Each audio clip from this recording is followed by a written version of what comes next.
Let us start our afternoon session.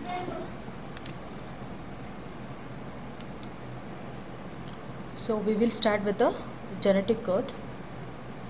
I hope all of you are alert.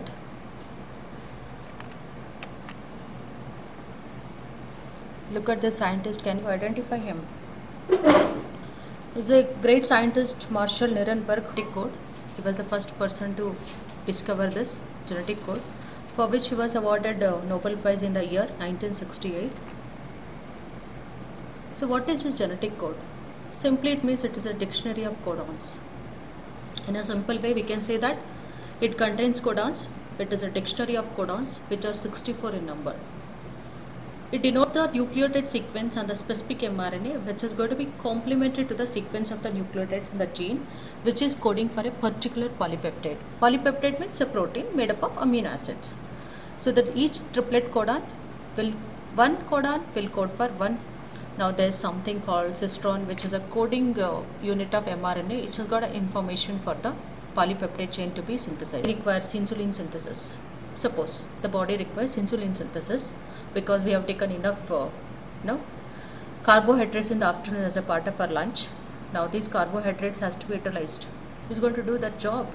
It's by the insulin. Suppose there is a requirement for the insulin synthesis. The codon, the cistron, which is a coding unit of information already that there is a requirement for insulin synthesis. Then all this transcription unit plays an important role. Thus it transcribes and further it translates, right? The eukaryotes and prokaryotes, the difference is that eukaryotes are monocistronic and prokaryotes are polycistronic. Now, so the symbol it is made up of each nucleotides are 4 in number. 4 into 4 is 16, 16 into 4 is 64. So totally there are 64 codons. UCAG, UCAG and UCAG. Just make a permutation combination and you are going to very important question in the examination point of view. Most of the time they are going to ask you the feature genetic code. First of all, number 1, the elephant, whether it's a E. coli, the genetic code is going to be the same, right? That is universal. It exhibits specificity. It is unambiguous. Unambiguous means one codon, one amino acid. That means a particular codon codes for a particular amino acid only. The same codon will not code for two different amino acids. But yes, one amino acid can be coded by more than one codon. That is called degeneracy of codon or the genetic code. Number 4, the characteristic feature number 4, that is degeneracy of the codon. That means one amino acid can be coded by more than one codon. For example, serine. Serine, it contains 6 letters in it. SERIN. It is coded by 6 different codons.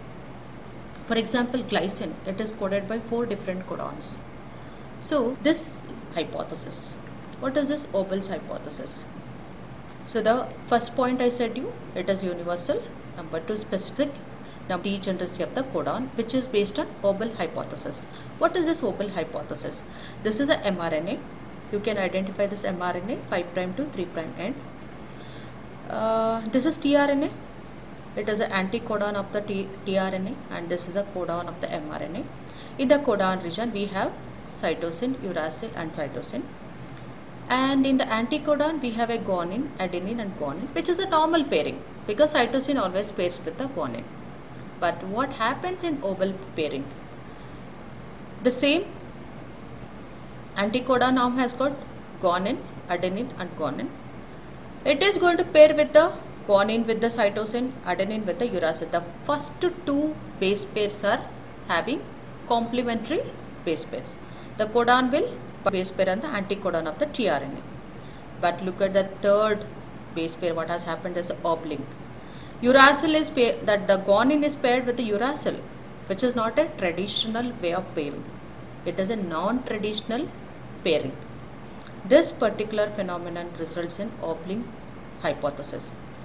Oblique hypothesis nothing but the reduced stringency at the third base of the codon, which is going to be in complementary with the anticodon of the tRNA. This hypothesis is called as Abel hypothesis. So which is going to explain about the degeneracy of the codon. Why is this so important? Degeneracy Abel hypothesis. Does it have a significant role? Yes, because we have totally 20 amino acids which are being coded by different codons. Suppose if the God has not provided this Abel phenomenon or Abel hypothesis to any cell, resulting in many genetic inheritances, many point mutations, resulting in various chronic genetic disorders. So by this way, the Abel hypothesis is protective. And the other important characteristic feature of the genetic code is it is comaless, means the code is continuous, there is no punctuation. Number 6, there is no punctuation, it is comaless, it means it is consecutive and it is continuous. Specific for a mammalians or most of the, because they are universal. AUG codes for methionine, but there is an exception. The exception is for mitochondria. Mitochondria has got different start codons, different stop codons. And the number 9, the stop codons or the terminator codons are UAA, UAG and UGA. These are terminator codons. Now, there are two types of coding upon their function. Number 1, signal codons. Number 2, sense codons. What are signal codons? Signal codons are nothing but they are going to give the signal. That is, they may be starter signal or it may be end signal. That means initiator codons. The signal codons are of two types, that is initiator codon and the terminator codon. The initiator codon is AUG, that is codes for methionine, and the terminator codons are terminator codons. Coming to the sense codons. Sense codons are nothing but the codons which are coding for a particular amino acid. Triple U, UUU, it codes for phenylalanine. So these are the various characteristic features of the genetic code. First of all, it is universal, it exhibits specificity, it is unambiguous, it exhibits something called degeneracy, which is going to explain the Abel phenomenon of the Abel hypothesis of the genetic code, which is helpful in the prevention of mutations. Number 5, it has got a starter codons or signal codons, which are of two types, that is starter codons which are AUG and the terminator codons which are UAE, UAG and UGA. Okay, and normally one codon codes for one amino acid, which is based on the unambiguous property of the genetic code. Next, it is non-punctuated, it is comaless. These are the important characteristic features of the genetic code. It was first time studied by the Marshall Nirenberg, for which he was awarded Nobel Prize. Now, if there is any 3 triple nucleotide repeats are called as tandem repeats. Look at the triplet expansion diseases. These are very, most of the time they are asking which triplet codons we do find it on Huntington's disease. You can see CAG repeats. This is a mRNA, 5' and untied.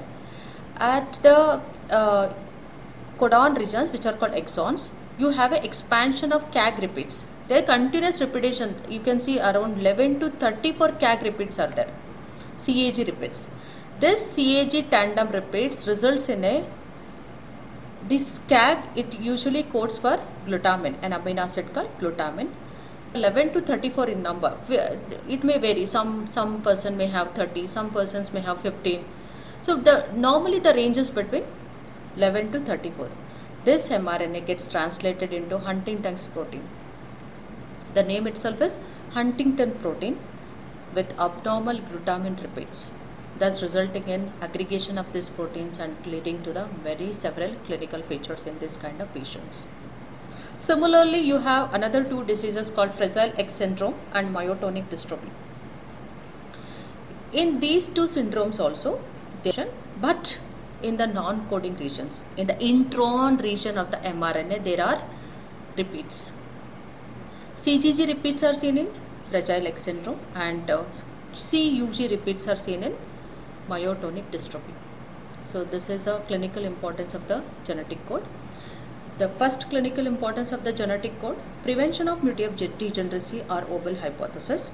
Number 2, the tandem triplet repeats accounts for the causation of diseases like Huntington's disease or Huntington's chorea, Fragile X syndrome and myotonic dystrophy. In Huntington's disease, we do get a tandem repeats of CAG, cytosine, adenine and guanine. In Fragile X syndrome, Fragile X is something like YUG.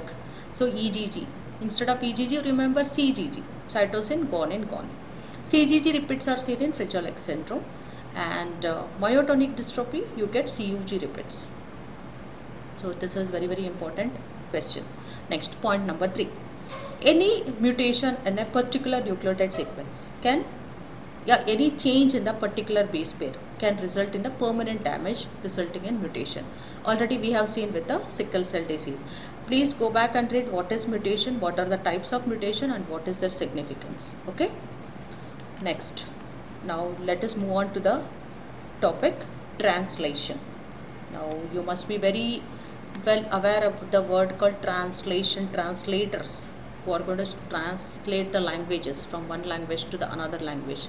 If somebody cannot understand Chinese, somebody has to sit to explain that language in the English. So that is a translation, change of the language. There are translators. We have highly paid jobs for this translation. Similarly, what is translation with respect to the molecular biology? It is nothing but the language, the nucleotide language which was present in the RNA is converted to the amino acid language of the protein. That's all. In the DNA, in the RNA, the nucleotide language was present, which is converted to the amino acid language on the protein or the polypeptide chain. Is called as translation. Let us define it in a proper way. The process of cytoplasmic synthesis of polypeptide chain of the proteins from RNA is known as translation.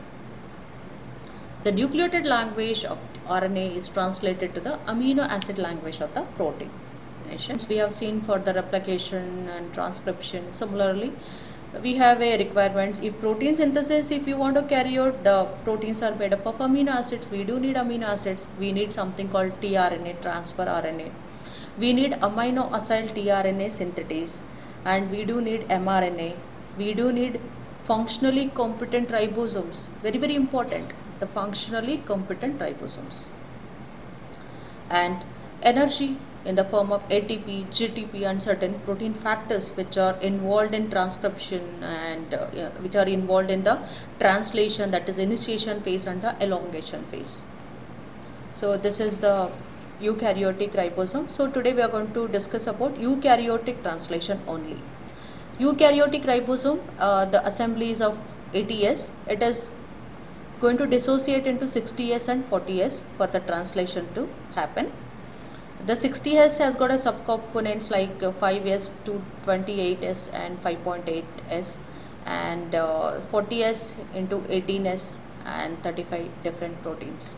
And we do require something called transfer RNA, which we have already studied from the post-transcriptional modification of mature tRNA, how we are going to get it.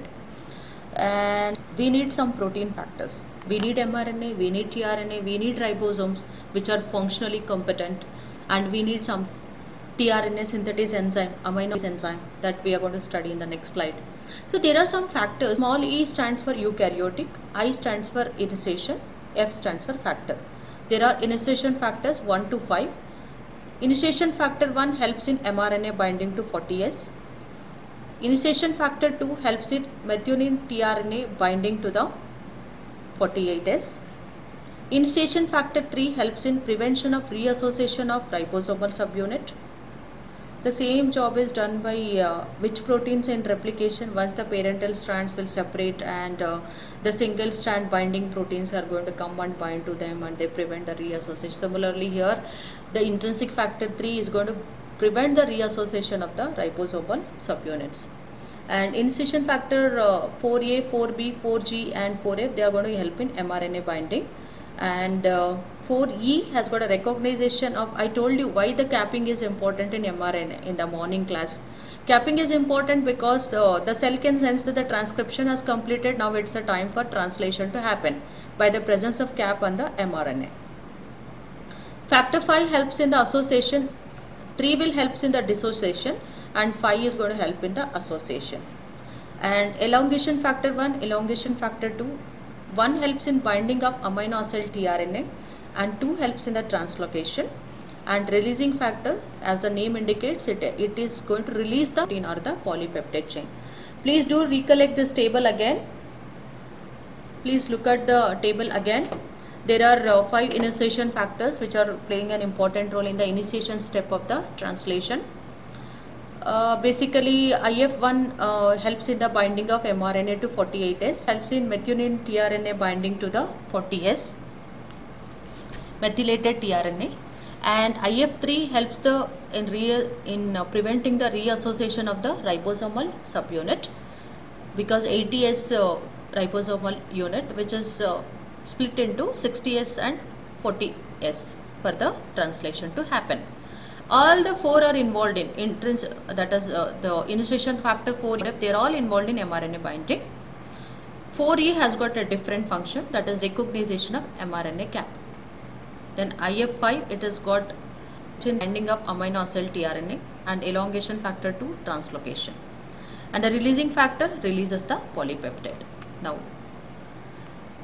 what are the phases of translation? There are totally 5 phases here. Step number 2, initiation, elongation, then 4, termination, number 5, post-translational modifications. Now, amino acid as such cannot directly participate into protein synthesis. It has to get activated. And what is active form of glucose? We have studied in the previous classes for the carbohydrate metabolism. Do you remember? If you do not remember, please go back and refresh. This amino acid has to get activated first. The amino acid gets activated to activated amino acid with the help of an enzyme called amino acyl tRNA synthetase. Again, activation of amino acid happens in 2 steps. First, the amino acid is converted to the AMP synthetase. Once we say synthetase, it is a ATP or energy requiring process. With the release of inorganic pyrophosphate, the AMP group gets attached to the amino acid. Thus, AMP amino acid is an acid. Once this activation is completed, the AMP gets released and enzyme gets released once it gets attached with the tRNA. This activated amino acid attaches to the CCA terminal of the tRNA. Thus, you can see here the enzyme called amino acyl tRNA synthetase is released. Now, what do we require? We require amino acid. We require a amino acyl tRNA. tRNA to which amino acid is attached. Now, this is the activation of amino. This is how the various amino acid, whichever is going to participate, are going to get activated. Now, what are the steps that takes place in the initiation? First, recognition.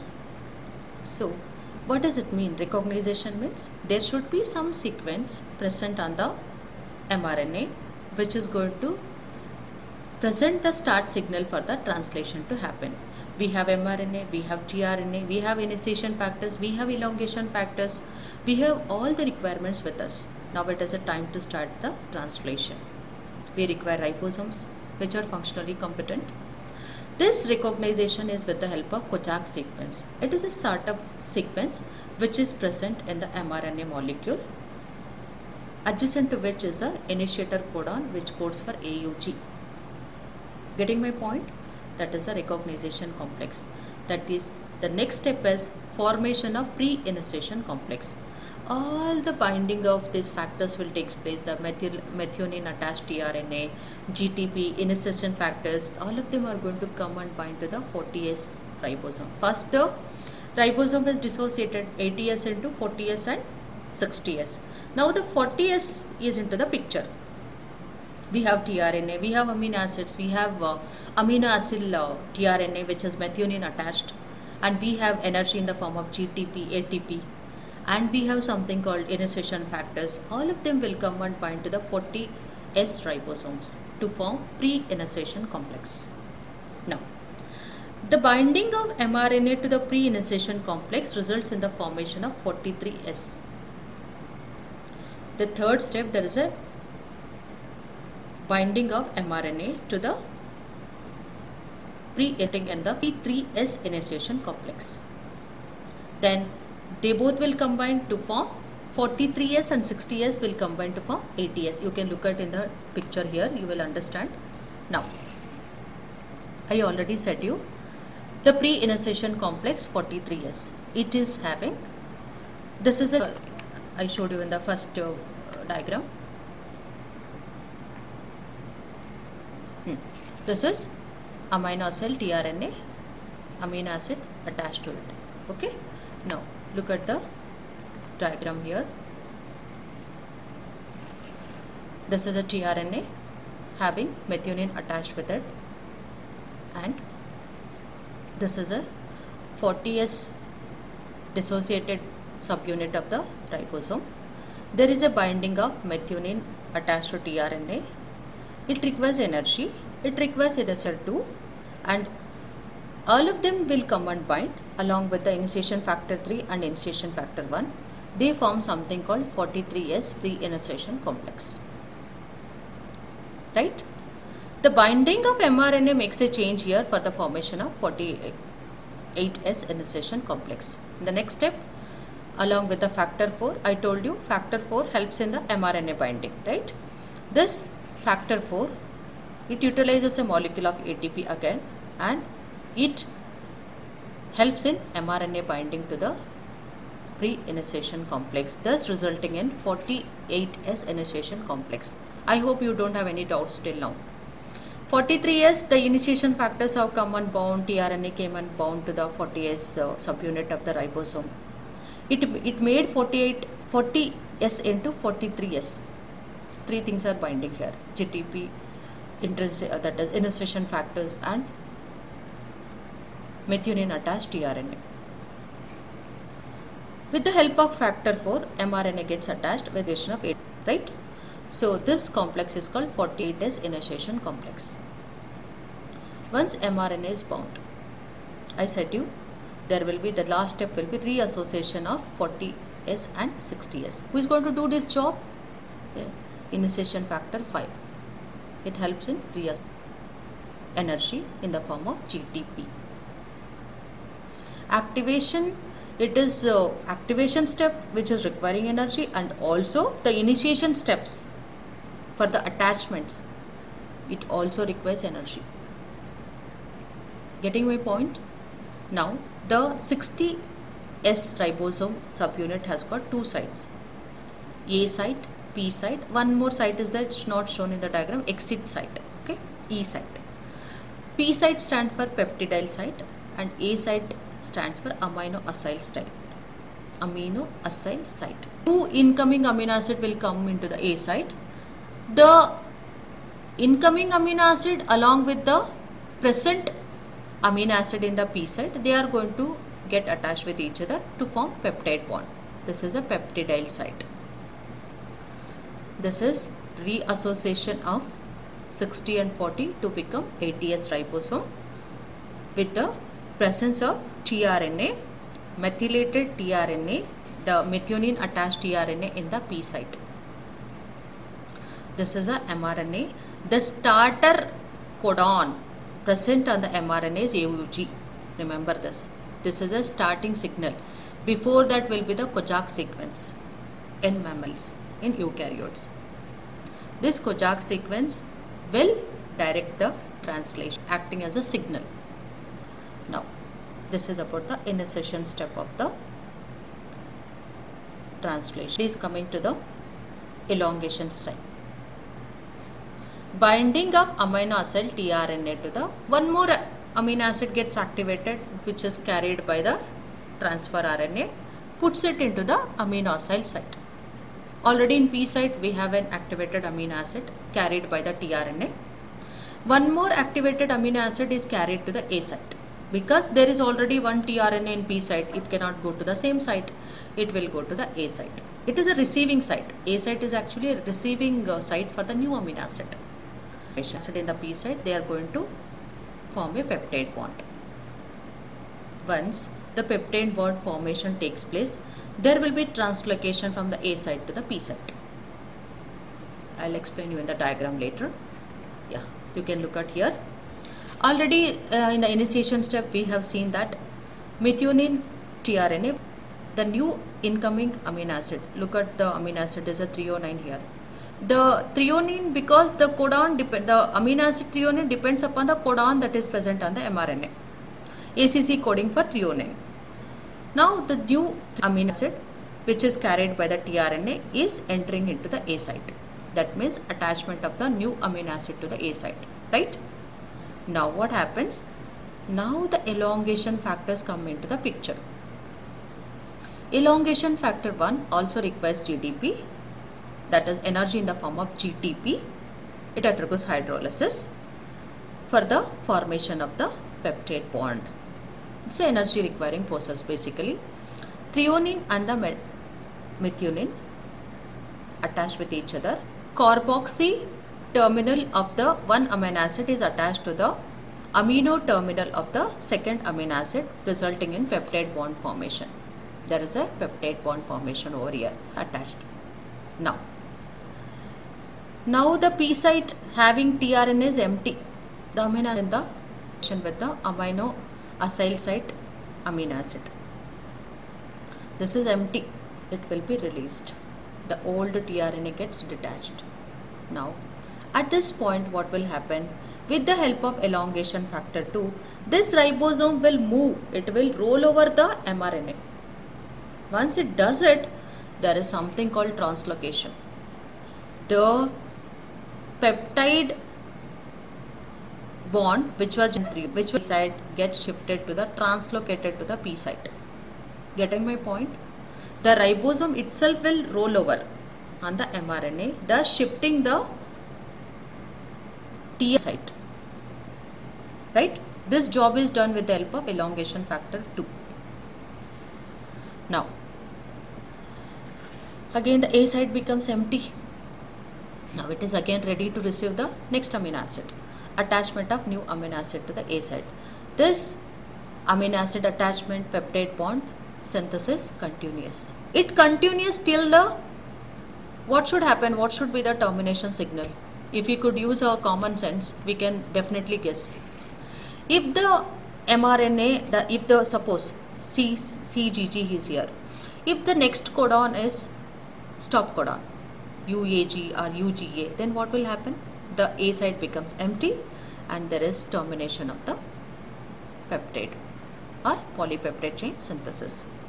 Now, this is about the elongation. Coming to the termination. Now, mRNA we have encountered UAA, which is a stop codon. Now, A site becomes totally empty because there is a stop signal over here and release has to take place. Who is going to do that job? Releasing factor. Now the releasing factor again utilizes energy in the form of GTP. It's going to release this chain that is synthesized, right? The polypeptide chain that is synthesized here will be released, which is as a free protein. Now again there will be dissociation of 40S and 60S and the tRNA become and the releasing factors become free. Very simple. This is about translation. I hope there is no doubts about this particular aspect. I will repeat the elongation step again. Try to understand here. It's very important.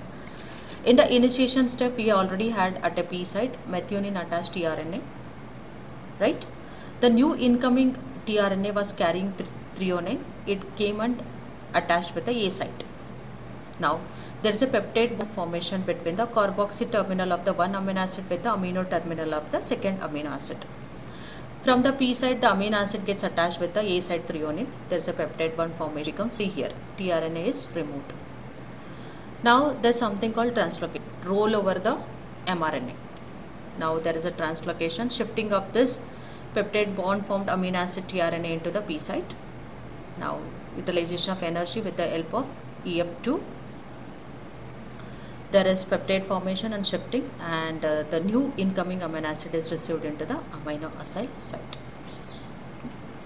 So this is about the various steps of translation. Now after this, the important question that will be asked most commonly are post-translational modifications. When proteins are synthesized, again they are in the immature form. They need to be cleaved properly or they have to undergo certain modifications. There are the reversible modifications include disulfide bridges, glycosylation, phosphorylation, acylation, acetylation, ribosylation. Irreversible includes proteolysis, ubiquitination, lysine hydroxylation, proline hydroxylation and methylation. Now let us take an example of disulfide bridge. So do you remember the insulin synthesis? Insulin is a 51 amino acid which is synthesized from the pre-proinsulin, which is containing 109 amino acid converted to proinsulin with the help of an enzyme containing proinsulin. 86 amino acid containing proinsulin is converted into active insulin, which is containing 51 amino acids. I think aware of it. This process of conversion of into the active form is also an example for proteolysis. This is an example for proteolysis as well as for disulfide bridge. The insulin is a best example for both the modification. Proteolysis, you understood, the immature pre-proinsulin to proinsulin, and proinsulin is converted to insulin with the cleavage of certain amino acids. 86 amino acids which were present in the proinsulin is converted to the 51 amino acids of the insulin with the release of connecting peptide called C-peptide, which is made up of 33 amino acids. Clear? Now, when you structure of insulin, it is made up of A chain, it is made up of B chain. A chain is containing 21 amino acids, intra-disulfide bond and inter-disulfide bonds between A7 and the B7, A20 and B19 of the insulin A and B chains. You remember? So this is about the disulfide bridges that are formed inside the protein molecule once they are synthesized. So these two, you can quote an example of insulin. Now coming to the glycosylation.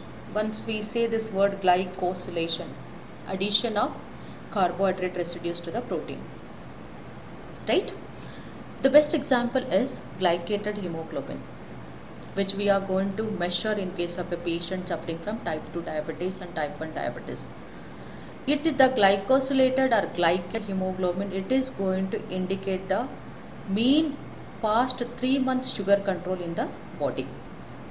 Average glucose control in our body for the past 3 months, because the lifespan of RBC is somewhere about 120 days. Nearly about 90 days if we can take, it is about every 3 months if we want to check whether our glucose is under control or not, we do measure something called glycated hemoglobin. The glucose residues to the amino terminal of the hemoglobin molecule is called as glycosylation. If it is a non-enzymatic attachment, we call it as glycation. If it is mediated by the enzyme, we call it as glycosylation, right? So this is a best example for glycosylation. Now coming to the phosphorylation. You are very much aware about the amino acid metabolism, chemistry of amino acids, right? Take a glycogenolysis. The key enzyme of glycogenolysis, deoxylase. It has undergone phosphorylation with the help of an enzyme called kinases, which are going to donate the phosphate molecules, which are going to get attached to the serine and threonine residues. Serine and threonine amino acid residues. There is an attachment of phosphate group resulting in phosphorylation. It is going to be mediated by a group of enzymes called kinases, right? And phosphatases, they are going to remove the phosphate groups, right? They cause dephosphorylation, which is an important mechanism for the activation of glycogen synthase. Glycogen phosphorylase is activated by phosphorylation. Oppositely, glycogen synthase is activated by dephosphorylation, right? The same phosphorylation mechanism is described here. Now, acetylation. When you talk about acetylation, the basic proteins called histones, which are which are bound to the DNA molecules. When the histones undergo acetylation, that means they are ready for the gene activation. Deacetylation is going to inactivate the histones. It is about the acetylation of histones in the DNA molecule, and ADP ribosylation. Now, there is an important irreversible modification called ubiquitination. As the name itself indicates, ubiquitin means universal. It's present everywhere. Now, to understand this ubiquitination, please go back to the amino acid metabolism chapter again. There is something called protein degradation. Once the protein serves its purpose, it has to undergo degradation. Either it gets degraded in the lysosomes, or that lysosomes are suicide bags. They are rich in hydrolytic enzymes for carbohydrates, lipids and proteins. Apart from that, is there any other mechanism for the protein degradation? Yes, it is there. That is your ubiquitin. Ubiquitin is a protein. Basically, it's a protein. It is having somewhere about 76 amino acids, something like that. This ubiquitin, suppose there is some intracellular protein, it has to undergo degradation, independent of lysosomal degradation. The ubiquitin protein comes and gets attached with the protein, which has to undergo the cellular degradation. The attachment of this ubiquitin and the protein get attached, it requires something called activating enzyme, something called ligase enzyme, something called transferase enzyme. The entire mechanism operates in the proteosomes of the cell. Ubiquitin is attached to the protein which wants to undergo degradation in the proteosomes. Now both of them have attached with the help of three different enzymes called activation enzyme, ligase enzyme and transferase enzyme. And it is a ATP requiring process. This ubiquitin will label the protein with it and it's going to put it into the proteasome. Now the proteasome, it is like a cylindrical barrel, and these protein which is meant for the degradation undergoes hydrolysis there. Okay, basically it is independent of lysosomal degradation. It is present everywhere, and the targeted proteins which are for ubiquitin pathway are subjected for ubiquitination, and it's an ATP requiring process. And this entire process operates in proteosomes, and this is irreversible change, right? Now you are aware about the structure of collagen and the synthesis of collagen.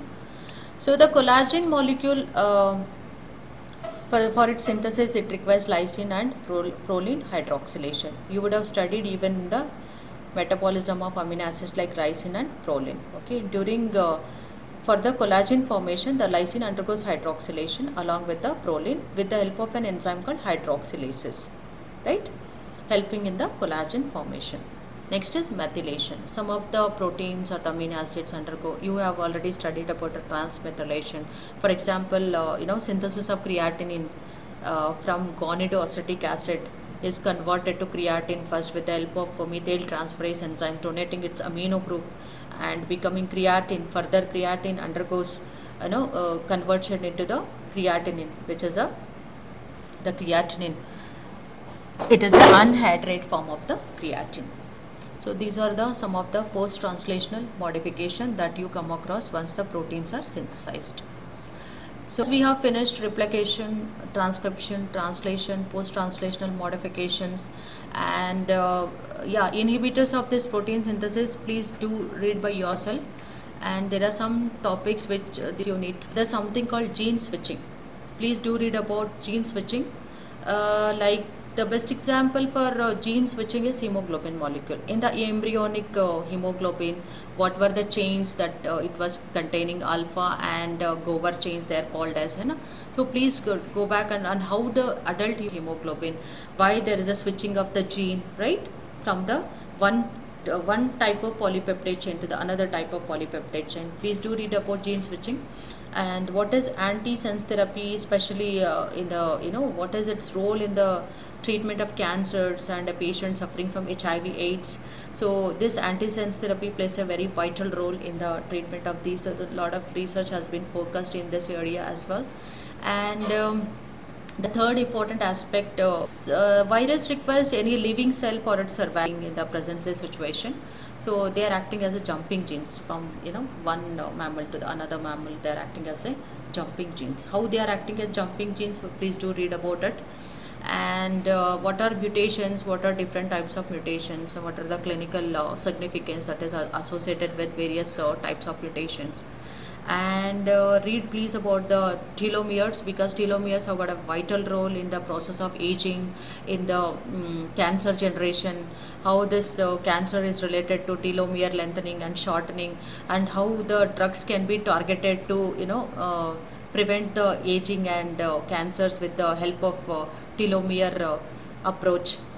And do read about chaperone folding, how the chaperones bring about the folding of the proteins, and what are polysomes, nothing but polyribosomes, and what is their role. And what is epigenetic modification? Today morning I was already discussing about the genomic imprinting, that is Prader-Willi syndrome, Angelman syndrome. This Angelman syndrome and the Prader-Willi syndrome, how the alleles, the parental alleles are transferred, what happens exactly in this kind of epigenetic modification. Please do read about it, and just prepare a small notes on all these topics. It's going to be important. Thus we have finished about genetics almost, and recombinant DNA technology and polymerase chain reaction. And you do please read about regulation of gene expression using lac operon model, and how it's going to cause, and how the genes are induced, how they are going to be suppressed. Whenever we study about any metabolism, we study about a long-term regulation of a particular enzyme which is coded by a particular gene. Certainly here, what is that induction, what is that repression? Please do read about this chapter. And so far we have finished. We are left over with only the molecular biology technique, and in the next class we are going to do that. Thank you. Any doubt you can find then. Thank you.